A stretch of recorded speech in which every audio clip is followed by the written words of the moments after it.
बेटा, ऐसा नहीं होता कि हमारे साथ हमारे सपने नहीं सोते। तुम सो जाओ, तुम्हारे साथ तुम्हारे सपने नहीं सोएंगे। तुम्हारे सपने को मैं हर रात अपनी नींद से जगाती हूँ। इतना कहते हैं और आगे कहती है कि जब तुम्हारे सपने जब तुम थककर सो जाओगे तो आगे चलकर यही सपने तुम्हारे लिए बड़ा रास्ता बनाएंगे, जिस रास्ते पे चलकर तुम अपनी मंजिल को हासिल करोगे।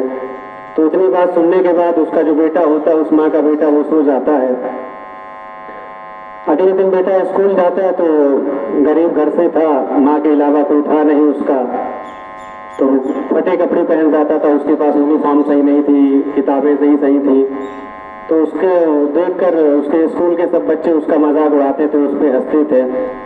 और वो बच्चा चुपचाप कुछ नहीं कहता था, चुपचाप सबकी बातें सुनता रहता था।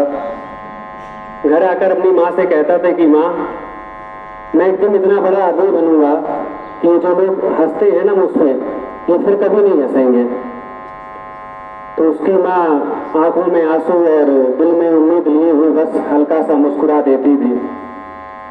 और कभी कभार तो कई रातें ऐसी भी आती थी कि उस माँ को अपने बच्चे के लिए भूखे पेट ही सोना पड़ता था। और ना जाने कितनी रातें उस माँ ने अपने बेटे के लिए रोकर गुजारी। लेकिन जब उसका बच्चा सो जाता था तो वो अपने बच्चों की आंखों में उसको सपने को देखकर मुस्कुराती थी और हल्की सी फुसफुसाहट के साथ लोरी गाती थी कि सो जा मेरे बच्चे, माना कि अभी अंधेरा घना है, लेकिन मेरी बाहों में तेरा उजाला होगा और आने वाला सूरज तेरे नाम से चमकेगा। धीरे धीरे समय बीता, बच्चा बड़ा हुआ, संघर्ष करता रहा, कई बार गिरा, कई बार खड़ा हुआ, लेकिन कभी भी वो अपनी माँ की लोरी और अपनी माँ की आंखों में देखे गए उस उम्मीद को नहीं भूला। तो एक समय ऐसा भी आया कि वो मंच पे खड़ा हुआ था, तालियों की गूंज थी। उसने माइक उठाया और कहा कि आज मैं जो कुछ भी हूँ वो अपनी माँ की वजह से हूँ। मेरी माँ के हर आंसू, मेरी माँ की हर उम्मीद जो मेरे सपनों की रोशनी में बदल गई।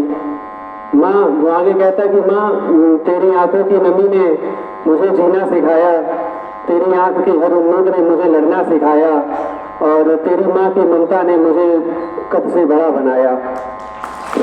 तो थोड़ी देर के लिए उस पूरे हॉल में शांति थी।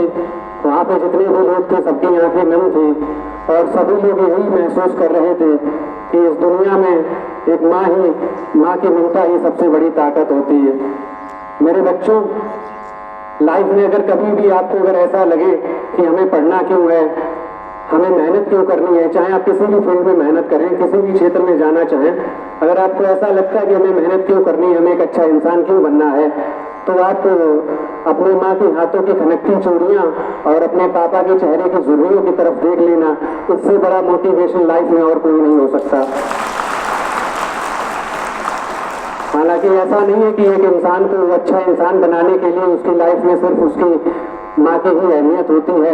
माँ के साथ साथ उसके पिता भी उसकी जिंदगी में अहम योगदान देते हैं। एक बच्चे की जिंदगी में उसके पिता की भी बहुत अहमियत होती है। तो कभी वक्त मिला तो सुनाऊंगा आपको पिता पे भी। Thank you.